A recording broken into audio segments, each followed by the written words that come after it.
नमस्कार दोस्तों, स्वागत है आप सबका। मैं हिमांशु यादव हाजिर लेकर एक स्पेशल प्रोग्राम लेकर।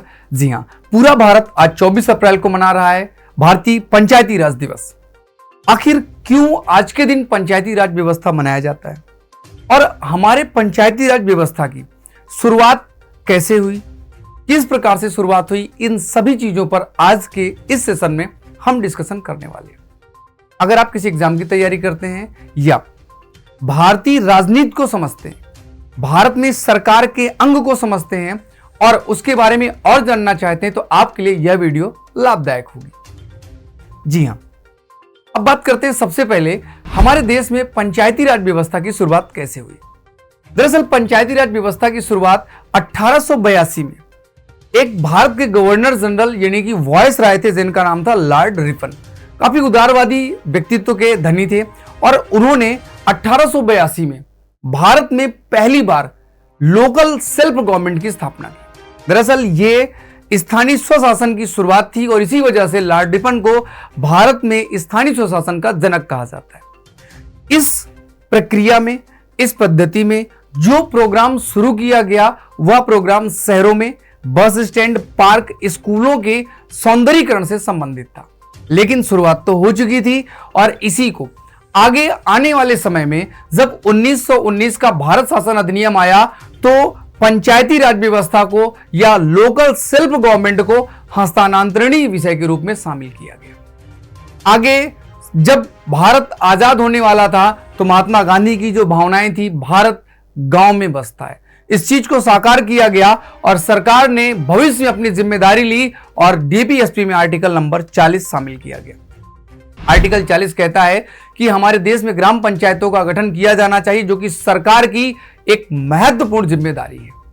इसके लिए भारत सरकार अब कुछ कदम उठाए, उससे पहले एनडीसी और योजना आयोग ने कुछ नए प्रकार के प्रोग्राम शुरू किए, जिनमें से सामुदायिक स्वास्थ्य कार्यक्रम 1952, राष्ट्रीय सेवा विकास कार्यक्रम 1953, इन दोनों प्रोग्राम को शुरू किया गया। और इन्हीं प्रोग्राम को चेक करने के लिए, इन्हीं प्रोग्राम की जानकारी के लिए एक राष्ट्रीय विकास परिषद ने बलवंत राय मेहता समिति का गठन किया। साल 1957 जनवरी का महीना था। बलवंत राय मेहता समिति ने सिफारिश अपनी प्रस्तुत की 1958 में और उन चीजों को एक्सेप्ट भी कर लिया गया। यह समय था जब हमारे देश के प्रधानमंत्री पंडित जवाहरलाल नेहरू थे और राष्ट्रपति राजेंद्र प्रसाद जी थे। इन लोगों ने और राष्ट्रीय विकास परिषद के साथ साथ तात्कालिक रूप से जिसे योजना आयोग कहा जाता था, उसने भी इस सिफारिश को एक्सेप्ट किया और इन्हीं सिफारिशों के आधार पर भारत में ग्राम पंचायत का विकास शुरू हुआ। और बलवंत राय मेहता समिति की सिफारिशों को 2 अक्टूबर 1959 को नागौर, राजस्थान का एक जिला है जहां पर पंडित जवाहरलाल नेहरू स्वयं जाकर पंचायती राज का उद्घाटन करते हैं। लेकिन उसी दिन सेम टाइम पर हमारे भारत में आंध्र प्रदेश में भी ग्राम पंचायत की शुरुआत हो गई। अर्थात शुरुआत करने वाले जो 2 राज्य रहे, सबसे पहला राजस्थान और दूसरा कौन सा रहा, आंध्र प्रदेश रहा। 2 अक्टूबर को इसलिए किया गया क्योंकि महात्मा गांधी ये चाहते थे कि हम सरकार केवल केंद्र में ही नहीं राज्यों में भी बनाएं। इस प्रकार से भारत में जो सरकारें हुई वो 3 स्तर की हो गई, एक केंद्र सरकार, एक राज्य सरकार और एक आपका ग्राम पंचायत या लोकल गवर्नमेंट या लोकल सेल्फ गवर्नमेंट, किसी भी नाम से आप उसे पुकार सकते हैं। बलवंत राय मेहता समिति ने जो सिफारिश की उसमें उन्होंने बताया कि हमारी ग्राम पंचायत 3 स्तर की होनी चाहिए। 3 स्तर का मतलब ऐसा, एक जो ग्राम पंचायत होगी, दूसरा तालुका या मध्यवर्ती या ब्लॉक पंचायत और तीसरा जिसे हम कहते हैं जिला पंचायत। इस तरह से इस व्यवस्था को लागू किया गया। लेकिन एक शर्त रखी गई कि जिस राज्य की जनसंख्या 20 लाख से कम है वहां पर मध्यवर्ती स्तर नहीं होगा। कुछ क्षेत्रों में चुनाव कराए गए और हमारे दादाजी बताते हैं कि हमारे यहाँ पे चुनाव नहीं होता था। जब ग्राम प्रधान का चुनाव होता था तो सभी लोग एक ही जगह पर इकट्ठा होते थे, हाथ खड़े कराए जाते थे, ध्वनि मत से ग्राम प्रधान का चुनाव किया जाता था। क्योंकि कोई संवैधानिक दर्जा इसको प्राप्त नहीं था तो इसके लिए व्यवस्थाएं भी अलग अलग राज्यों में अलग अलग तरीके से संचालित हो रही थी। कोई पंचायत 5 साल चलती थी, कोई 6 साल, कोई 7 साल। ठीक ढंग से इसका समय विनियोजित नहीं था। इसके लिए जरूरत थी कि कुछ और सुधार किए जाएं। आगे आने वाले समय में अशोक मेहता समिति 1977 का गठन किया गया और अशोक मेहता समिति ने कहा कि हमने 3 स्तरीय ग्राम पंचायत का गठन किया है उसे हमें 2 स्तर में बांट देना चाहिए। तो क्वेश्चन आता है कि त्रिस्तरीय के लिए किसने कहा, तो याद रखेंगे बलवंत राय मेहता। 2 स्तर की बात आएगी तो किसने कहा, अशोक मेहता समिति ने कहा। इसके बाद आगे आने वाले समय में GV.K. राव समिति का गठन किया गया। 1985 में जब GV.K. राव समिति का गठन किया गया तो इन्होंने अपनी सिफारिश में बताया कि जो ग्राम पंचायत है यह पूरी तरह से काम नहीं कर रहा, और बताया कि ग्राम पंचायत है तो जमीनी स्तर पर, लेकिन ऐसी घास है जिसकी कोई जड़ नहीं है। उस दिन के बाद GV.K. राव समिति के बाद 1986 में एक नई समिति का गठन किया गया, LM सिंघवी। सरकार अभी किसकी चल रही है, राजीव गांधी सरकार। और इस समय LM सिंघवी की सिफारिश पर हमारे ग्राम पंचायत को संवैधानिक दर्जा देने की बात आई, और संवैधानिक दर्जा देने के लिए लोकसभा में एक प्रस्ताव प्रस्तुत किया गया, पास भी किया गया। 64वां संविधान संशोधन था, लेकिन राज्यसभा में किसी वजह से पास नहीं हो पाया। और तब तक 1989 के बाद राजीव गांधी जी की सरकार भी नहीं रही, लेकिन दोबारा फिर से जब कांग्रेस की सरकार बनी और प्रधानमंत्री बने नरसिम्हा राव, तो उन्होंने एक बार फिर से पंचायती राज व्यवस्था को संवैधानिक दर्जा देने का काम पूरा किया। साल 1992 में संविधान में 2 संशोधन किए गए, एक 73वां संविधान संशोधन और एक 74वां संविधान संशोधन। 73वां संविधान संशोधन ग्राम पंचायत के नाम से जाना गया और नगर पंचायत के लिए 74वां संविधान संशोधन किया गया। जो ग्राम पंचायत के लिए संशोधन किया गया 1992 में, इसे लागू किया गया 24 अप्रैल 1993। दोनों में फर्क है। 1992 जब एक्ट पास हुआ, लागू किया गया 24 अप्रैल से। चूंकि 24 अप्रैल से लागू किया गया, इस वजह से प्रत्येक वर्ष से हम 1993 के बाद से 24 अप्रैल को पंचायती राज दिवस के रूप में मनाते हैं। अब यह व्यवस्था लागू हुई तो चूंकि अब संविधान में दिया गया, तो संविधान के प्रोसेस होंगे, संविधान में चीजों को लिखा जाएगा। तो हमने ग्राम पंचायत के लिए अपने संविधान में भाग नंबर 9 जोड़ा। तो क्या भाग नंबर 9 पहले से नहीं था? जी हां, भाग नंबर 9 संविधान में पहले से था, लेकिन उसे 7वें संविधान संशोधन 1956 के तहत डिलीट कर दिया गया था, निरसित कर दिया गया था। तो चूंकि 1992 में जगह खाली थी, तो 9वें नंबर पर हमने ग्राम पंचायत भाग जोड़ दिया, भाग नंबर 9। और इसके साथ ही इसके आर्टिकल 243 जोड़े गए।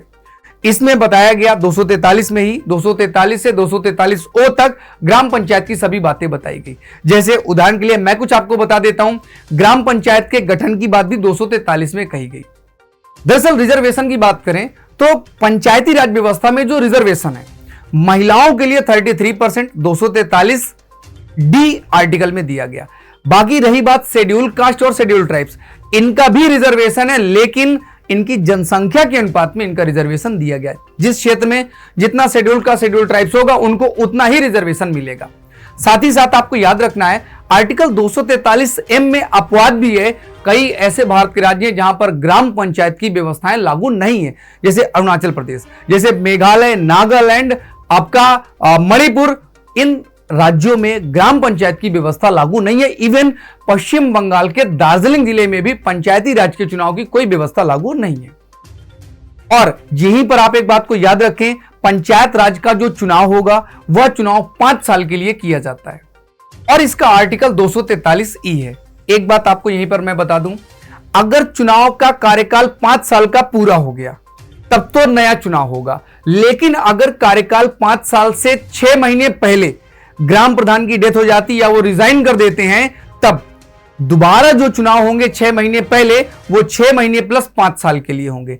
लेकिन अगर ग्राम पंचायत 2 साल चलने के बाद निरस्त हुई है, तो अगला जो चुनाव होगा वो मात्र 3 साल तक ही चलेगा।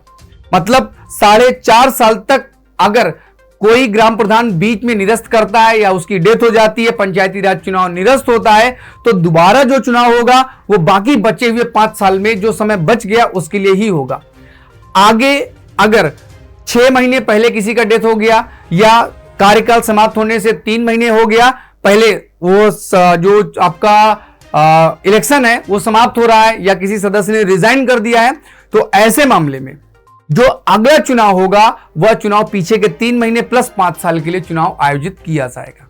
दूसरी बात, अब चुनाव करवाएगा कौन? तो इसके लिए इसी समय 73वें संविधान संशोधन के तहत क्या किया गया? 73वें संविधान संशोधन के तहत इलेक्शन कमीशन का भी गठन किया गया। इलेक्शन कमीशन के लिए 243 के आर्टिकल बनाया गया और इसके वित्त के लिए 243 आई आर्टिकल बनाया गया, यानी कि राज्य वित्त आयोग। तो हम यहां पे समझ सकते हैं कि राज्य इलेक्शन कमीशन का काम पंचायत का चुनाव कराना और राज्य वित्त आयोग का काम ग्राम पंचायत को फाइनेंस उपलब्ध कराने के लिए सिफारिशें करना। दोनों की नियुक्ति राज्यपाल के द्वारा की जाती है, कार्यकाल भी राज्यपाल के द्वारा ही डिसाइड किया जाता है। अगली बात बची कि ग्राम पंचायत को शक्तियां कैसे मिले, तो इसके लिए संविधान में अनुसूची नंबर 11 जोड़ी गई और अनुसूची नंबर 11 में 29 विषय ग्राम पंचायत को, अनुसूची नंबर 12 में नगर पंचायत को भी 18 विषय दिए गए, जिन पर डिसीजन कौन लेगा, ग्राम पंचायत और नगर पंचायत के सदस्य लेते। इतना सब कुछ होने के साथ हम थोड़ी सी जानकारी और ले लें कि ग्राम पंचायत के चुनाव कैसे होते हैं। तो ग्राम पंचायत का चुनाव प्रत्यक्ष रूप से डायरेक्ट होता है, जिसके पद्धति को हम कहते हैं first past the post system.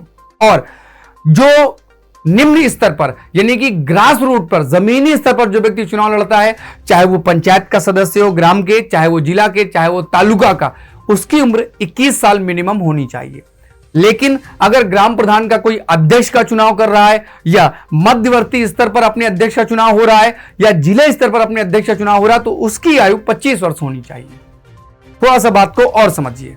जैसे मान लीजिएगा हमारे राज्य के जितने भी ग्राम प्रधान हैं, उनके सबके अध्यक्ष की नियुक्ति राज्य विधानमंडल करता है, जबकि ब्लॉक स्तर के जो सदस्य होते हैं वो बीडीसी कहलाते हैं और उनका अध्यक्ष ब्लॉक प्रमुख होता है। ये बीडीसी आपस में अपने ब्लॉक प्रमुख का ही चुनाव कर लेते हैं, किसी एक व्यक्ति का।